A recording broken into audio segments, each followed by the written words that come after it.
It is time once again where I yell at everybody to get off my lawn. It's a Dave 101.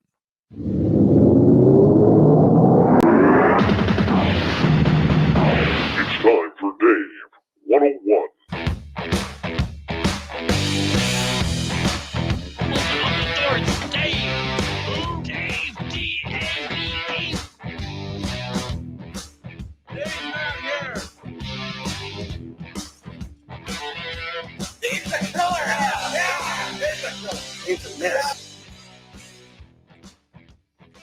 Last week, I ranted about the old idea and adage that there is a big difference between UFOs and UAP. So the big question is, as a quick reminder, is what are they? Well, I tend to think that UAP are human-made. And this is what has been bothering the United States government and governments around the world when it comes to man-made objects interfering in another nation's airspace.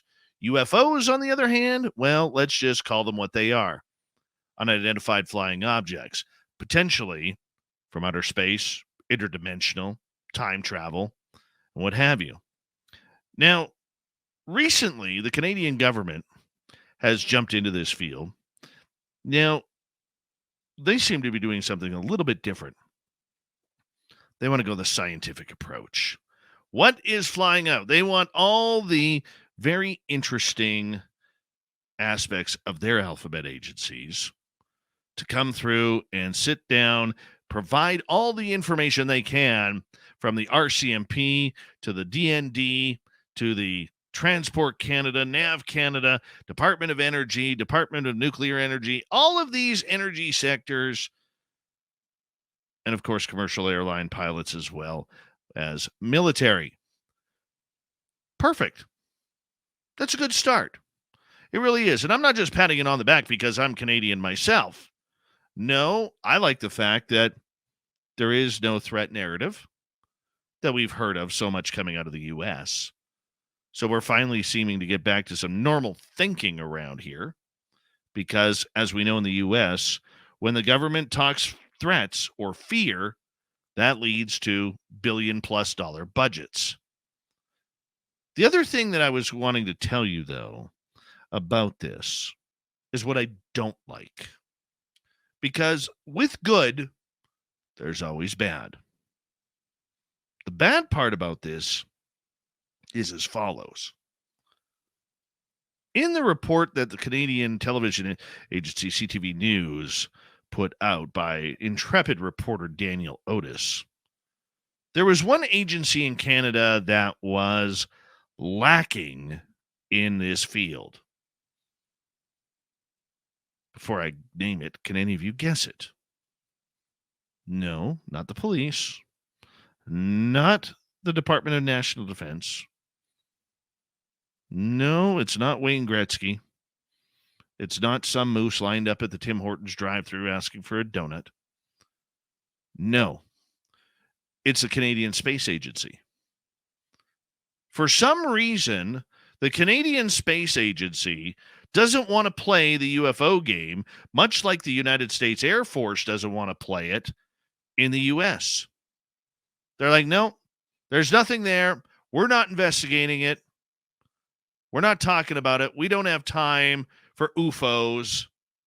No, we are too busy to be making up imaginary stories about little green men flying aft through the multiverse.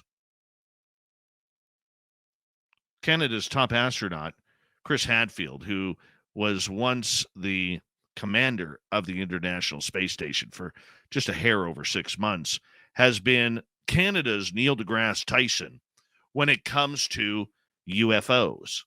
He kind of laughs at the subject. Then he kind of talks down to you a little bit, saying, I would have seen something up there. There is nothing up there. There are no anomalous objects. There are no UFOs.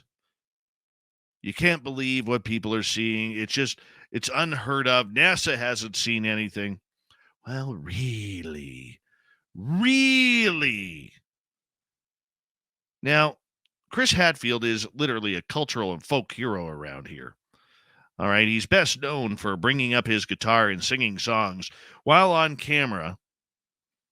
Smart guy, been in space a couple of times, has a fantastic mustache. Got to point that out. But he's wrong on this one. Because number one, NASA is looking into this. And here's what I think has happened. See, Canada doesn't have the ability to put rockets in the sky. We rely on our American friends to send our astronauts up. And what happens from there is we got to toe the line a little bit up here. So I think what's happened is the Canadian Space Agency is holding some American secrets that they don't want to play the game and give the subject to the Canadian government. Because after all, if NASA says, hey, Canada, you're not going into space, well, then Canada is not going into space. Therefore, they have no choice but to play the lying NASA game where they are absolutely stunned and dumbfounded that there's UFOs out there. Because NASA is too proud to announce to the public that their astronauts from the Gemini program on up right through to SpaceX today have all encountered things. That all of their, or near all of their rockets have been followed by anomalous objects that could be from another planet or civilization. No, Bill Nelson, the executive director and former astronaut himself, won't give up the goods. He's playing stupid to the public. Hey, Bill, when are you going to open up your closet? Just wondering. Wondering when that's going to happen. No, the Canadian government, in their quest for information, this is another flaw, will be looking into the NASA report. Now, I have talked to my sources, not like I have any pull, but I have actually talked to my sources, and I said, are you kidding me? Why would you take advice from a group that's lying to the public? Do you think they're not going to lie to you? Now, obviously, as someone with zero pull in this, trying to talk to sources who have people who have pull, it's a losing prospect. It's a losing game. But I find that dangerous because if that is the case, NASA is affecting two countries in their quest to understand what UFOs are all about and whether or not they're here. The other point that we want to hammer on over this point is it's good that there is progress being made. It's good that this topic is being talked about. It is great that more and more people are paying attention to what is in the sky because the mainstream has been the biggest nemesis to the UFO story right through and through. Never mind the media. No longer are people laughing at people who seen UFOs. No, the tinfoil is spread everywhere now. Even dogs and cats are wearing tinfoil hats in case the alien invasion comes and tries to scramble their little brains. But the idea behind the fact that we may or may not be visited, I am personally under the fact that we are. The misinformation that is coming out is also something we do have to be aware of. This is something our good friend Random Guy has warned us about, telling us what is ours and what isn't. For instance, if you see blinking lights, it's probably ours. Just an example. And it's something that we need to pay attention to. But the good part about it is more people are looking up in the sky. More people are paying attention to it. And when they learn that just because you see a stream of lights going across the sky, it's not UFOs, it's actually Starlink. Once they get to realize what Jupiter looks like, or Venus, or Mars, or constellations like the Big Dipper, or Orion, or Cassiopeia, they will soon know what is really cool in the sky, what looks anomalous, what looks like a satellite, and what doesn't. Looking up is our best interest, and they want those reports.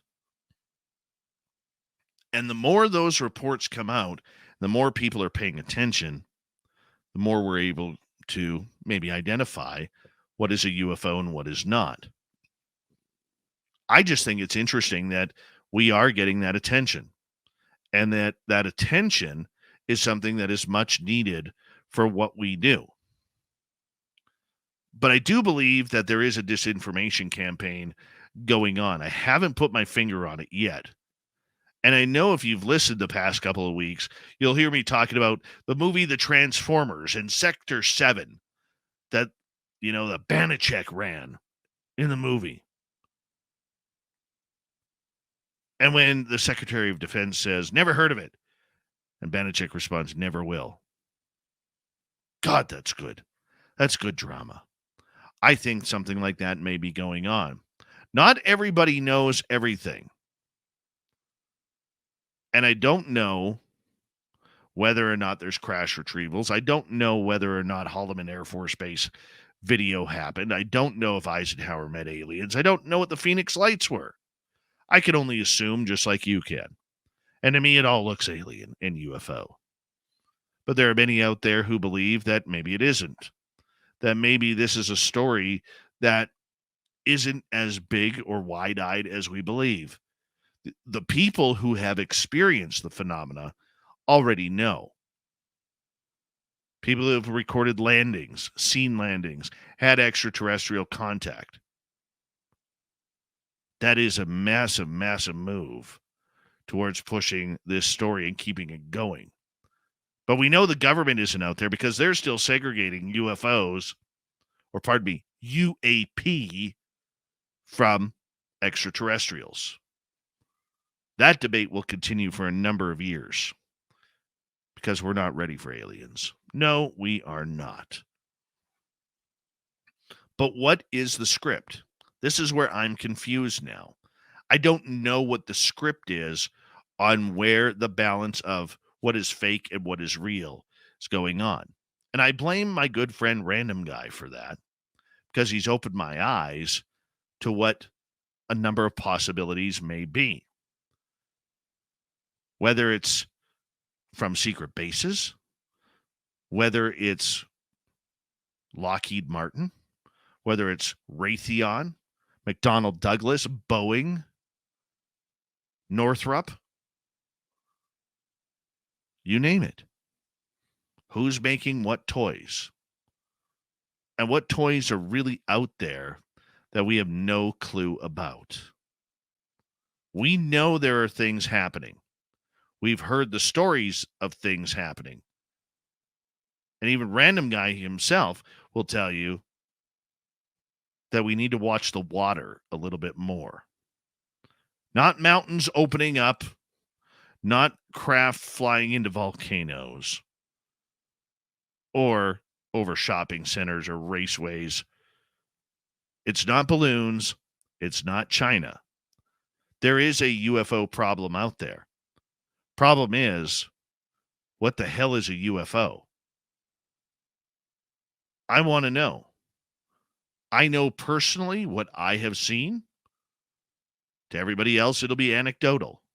But I know what my eyes have seen, and I know what my brain has thought.